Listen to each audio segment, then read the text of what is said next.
जानकी, जानकी, मैं जरा खेत की ओर जा रहा हूँ। अच्छा, फसल देख कर आता हूँ। इस बार मैंने खेत में खूब मेहनत की है। इस बार खेत में कई अलग अलग तरह की फसल उगाई है मैंने। उम्मीद है कि फसल अच्छी ही होगी। ठीक है जी, लेकिन आप जल्दी आ जाइएगा और वापसी आते वक्त कुछ तैयार सब्जियां घर भी ले आइएगा। घर में खाने को कोई सब्जी नहीं है। मनोहर घर से बाहर जाने के लिए निकलता है, लेकिन बाहर जाते ही वो कपकपा जाता है। कपड़े के नाम पर उसने कुर्ता और धोती पहना हुआ था, जिसमें वो बुरी तरह कांप रहा था। वो वापस कांपता हुआ अंदर आ जाता है। क्या हुआ जी, आप वापस आ गए? बाहर बहुत ठंड है जानकी, बूढ़ी हड्डियां कांप गई, जाने की हिम्मत ही नहीं हुई। कोई बात नहीं जी, आप चूल्हे के पास आग ताप लीजिए, आपको आराम मिलेगा। आज अगर मेरा बेटा जिंदा होता तो मुझे इस उम्र में काम नहीं करना पड़ता। होने को कौन टाल सकता है जी। वो भयंकर भीषण सर्द रात में अगर मेरा बेटा बहू उस ट्रक की चपेट में ना आते तो आज हमारा भी हंसता खेलता परिवार होता। और इस 5 साल के मासूम बिट्टू के सर से माँ बाप का साया नहीं उठता। ये कहकर दोनों की आंखों से आंसू छलकने लगते हैं। तभी बिट्टू जाग जाता है। दादी माँ, मुझे बहुत भूख लगी है, कुछ खाने को दो ना। हाँ मेरा राजा बेटा, ये ले चने भून कर रखे हैं, खा ले। नहीं दादी माँ, मुझे नहीं खाने चने। मेरे सभी दोस्त मेथी के पराठे, आलू के पराठे ये सब खाते हैं, मुझे भी ऐसा ही कुछ खाना है। बिट्टू बेटा, बाहर बर्फ पड़ रही है बेटा, कुछ देर में दिन चढ़ जाएगा तो मैं खेत से जाकर कुछ सब्जियां ले आऊंगा। तब तुम्हारी दादी तुम्हें पराठे बनाकर खिला देगी, ठीक है? ठीक है। मौसम खुलने के बाद मनोहर खेत में जाता है, लेकिन वहाँ पहुँचकर वो हक्का बक्का रह जाता है। उसकी सारी सब्जियां बर्फ से ढकी हुई थी कि सारी सब्जियां ठंड से गल चुकी थी। ये देख मनोहर खूब रोता है। हे भगवान, ये क्या हो गया? मेरी सारी फसल खराब हो गई। अब मैं क्या बेचूंगा और क्या घर लेकर जाऊंगा? कुछ देर तक रोने के बाद मनोहर खुद को संभालता है और घर लौट आता है और घर आकर सारी बात जानकी को बताता है। ये सुनकर जानकी भी उदास हो जाती है। उधर इस बात से अनजान बिट्टू बाहर अपने दोस्तों के साथ, आज मेरे घर में भी पराठे बनेंगे। दादी माँ ने कहा है वो मुझे भरवा पराठा बनाकर खिलाएगी। मेरे दादाजी खेत से सब्जी लेते हुए आएंगे। मेरे बाबा तो पनीर लाए, आज मेरी माँ मेरे लिए पनीर के पराठे बनाएगी। पनीर के पराठे? बिट्टू उसी समय घर आता है और अपनी दादी से कहता है, दादी माँ, मुझे पनीर के पराठे खाने हैं। बेटा, आज तो घर में खाने के लिए कुछ भी नहीं है, मैं तेरे लिए फिर कभी बना दूंगी। आप हमेशा ही यही कहती हो। रो मत बेटा, अभी तेरे लिए कुछ खाने के लिए लेकर आता हूँ। मनोहर बाहर जाता है कि तभी उसे उसका दोस्त रामदेव मिलता है। अरे मनोहर, आज तो बाजार में सब्जियां बेचने नहीं आया, तुझे ही ज्यादा ठंड लग रही है क्या? नहीं भाई, वो क्या है ना, बर्फबारी में मेरी सारी सब्जियां खराब हो गई और घर में भी कुछ नहीं है। अच्छा ऐसी बात है, ये ले मेरी टोकरी में ये 3 बैंगन बचे हैं, तू इन्हें ले जा और बिट्टू को सब्जी बना कर खिला। मनोहर वो लेकर घर आ जाता है। जानकी उन बैंगनों से पराठे बनाती है। हालांकि जानकी ने भी बैंगन के पराठे पहली ही बार बनाए थे। फिर उसने वो पराठे बिट्टू को खाने को दिए। अरे वाह दादी माँ, ये तो बड़े ही स्वादिष्ट हैं, मुझे और दो ना। हाँ, ये ले मेरे बच्चे। घर में आटा केवल 5 पराठे का ही था, जिसमें से स्वाद में 3 पराठे तो बिट्टू ही खा गया। फिर 2 पराठे बचे थे। जानकी ने 1 पराठा अपनी थाली में और 1 मनोहर की थाली में रख दिया। वो खाना शुरू करने ही वाले थे कि तभी किसी ने उनका दरवाजा खटखटाया। मनोहर ने जाकर दरवाजा खोला। बाहर एक साधु बाबा खड़े थे। देखिए, बाहर बहुत ठंड है, क्या आज की रात आप मुझे अपने घर में रहने देंगे? मैं सुबह होते ही यहाँ से चला जाऊंगा। हाँ बाबा, आइए ना। जानकी अपने हिस्से का बैंगन का पराठा बाबा को खाने के लिए देती है। वाह वाह वाह वाह, क्या मजेदार पराठा बना है। ये तो बहुत ही स्वादिष्ट और करारा है। अब क्या मुझे एक और मिल सकता है? साधु बाबा के चेहरे पर एक अजीब सी संतुष्टि थी। उस दिन मनोहर और जानकी को भूखा रहना पड़ता है, लेकिन घर आए मेहमान को संतुष्ट देखकर वो बहुत खुश थे। फिर मनोहर बाबा के लिए बिस्तर लगा देता है, जिसमें वो आराम से सो जाते हैं। अगली सुबह, अच्छा अब मैं चलता हूँ। बाबा, हमें माफ करना, नाश्ते के लिए आपको खिलाने के लिए हमारे पास कुछ नहीं है। इसमें माफी किस बात की, बल्कि मैं तो तुम लोगों का आभारी हूँ।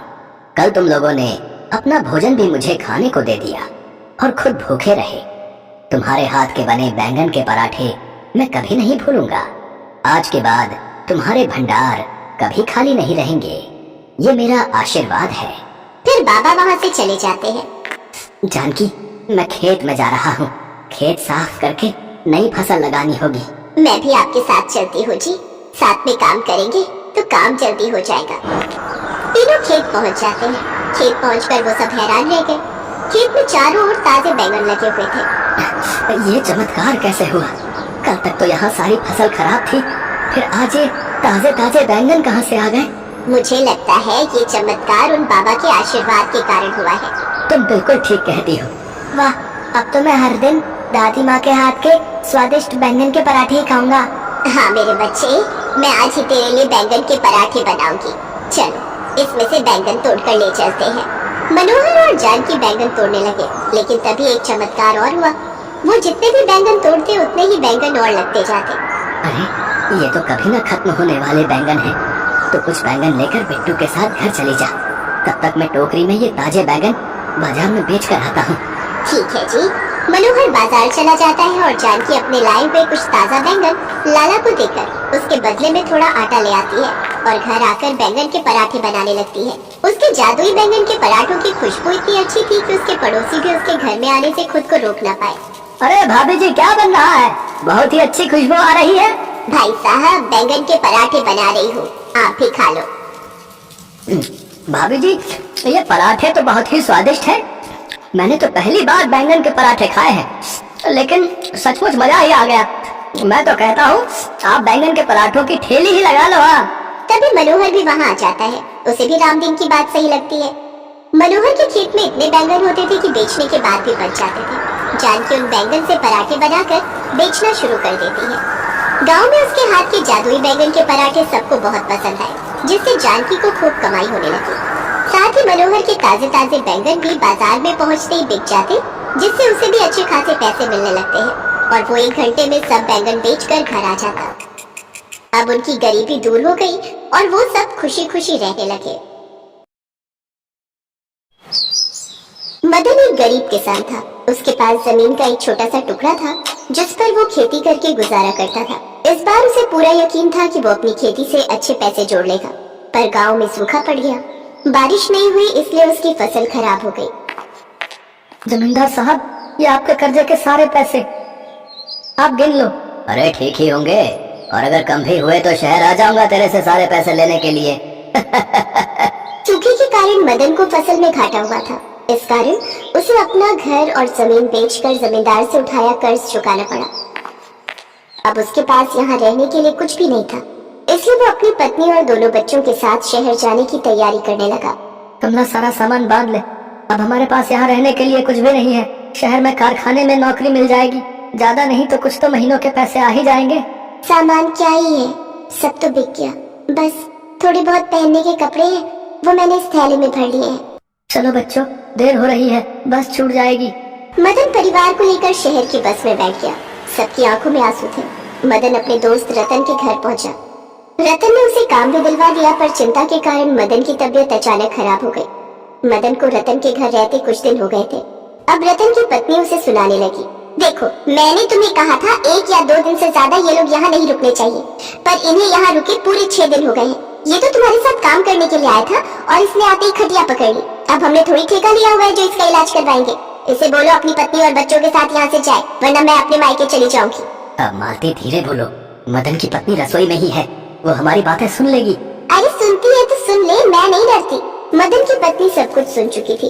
वो रतन के पास गई और बोली, भैया बस 1-2 दिन और मैं यहाँ रुकना चाहती हूँ। आपको तो पता ही है इनकी यहाँ आते से ही तबीयत खराब हो गई। इन्होंने चिंता को दिल से लगा लिया। डॉक्टर ने आपके सामने ही कहा कि इनका दिल कमजोर है, चिंता से इन्हें कुछ भी हो सकता है। मैं नहीं चाहती कि इन्हें कोई चिंता घेरे। मैं आज ही किसी काम की तलाश में चली जाऊंगी। जैसे ही मुझे काम मिलेगा हम लोग यहाँ से चले जाएंगे। बस 1-2 दिन भाभी और हमें यहाँ रुकने दो। रतन की पत्नी उस समय चुप हो गई, पर अब चिंता का कारण था कमला को काम ढूंढना, क्योंकि रतन भी इससे ज्यादा मदद और नहीं कर सकता था। कमला को जल्द से जल्द काम ढूंढकर यहाँ से जाना था।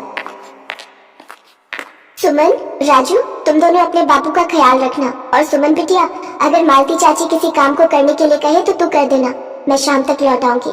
ठीक है माँ, चाची मुझे कपड़े धोने के लिए बुला रही थी, मैं वहीं जा रही हूँ।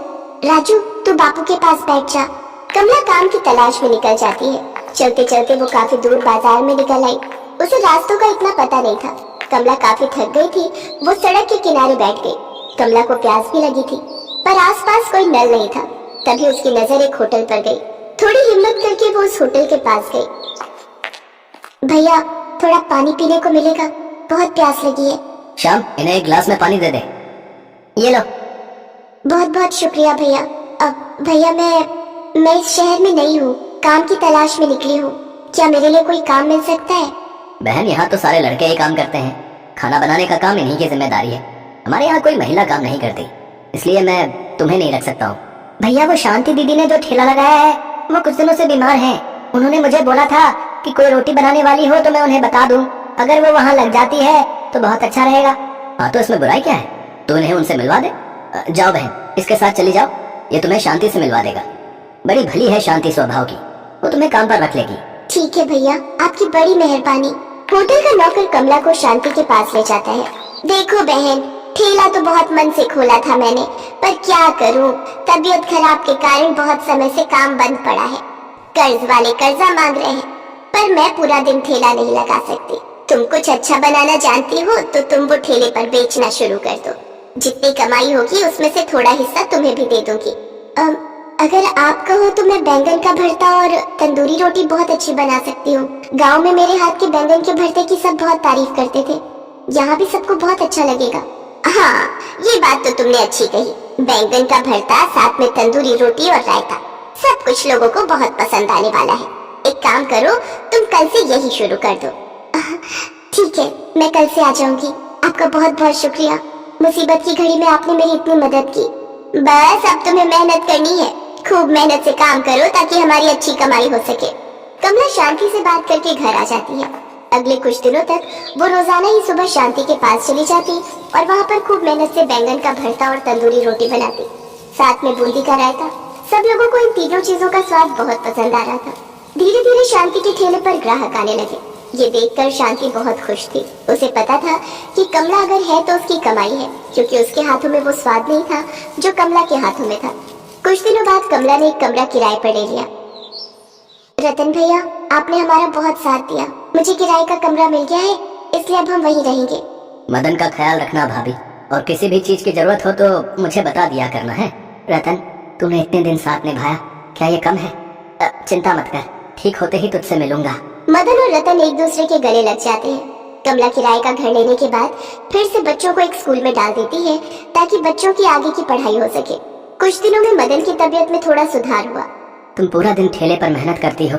रतन बता रहा था एक कारखाने में नौकर की जरूरत है, महीने के 8,000 रुपए मिलेंगे। मैं सोच रहा हूँ मैं भी वहाँ काम करने लग जाऊँ। हम दोनों मिलकर मेहनत करेंगे तो अपने बच्चों को वो खुशी दे सकेंगे जिसके लिए वो आज तक तरसते रहे हैं। तुम ठीक कह रहे हो, हम दोनों खूब मेहनत करेंगे। तुम्हें पता है बैंगन का भरता तंदूरी रोटी की स्पेशल थाली कितनी मशहूर हो गई है। शांति दीदी का मन है कि अब हम एक होटल खोल लें। बहुत सपना देख रही है वो भी। बस ईश्वर करे हमारा ये सपना जल्दी पूरा हो जाए। तभी शांति भी आ जाती है। समझो, तुमने ईश्वर से मांगा और सपना पूरा हो गया। अभी अभी होटल के लिए बात करके आ रही हूँ। 15,000 रुपए किराए का होटल मिला है। अब हम दोनों को खूब मेहनत करनी है। अरे भाई, अब होटल में काम करने जा रहे हैं तो मुंह मीठा तो करा। ये लो दीदी, मेरे हाथों से ये गुड़ खाओ। कमला शांति के गले लग जाती है। शांति भी सचमुच बहुत अच्छे स्वभाव की थी।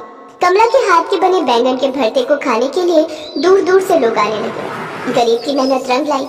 मदन और कमला अब दोनों मिलकर अपने घर के लिए खूब मेहनत से काम करते ताकि वो अपने बच्चों को वो सारी खुशियां दे सके जिसका वो कभी सपना देखा करते थे।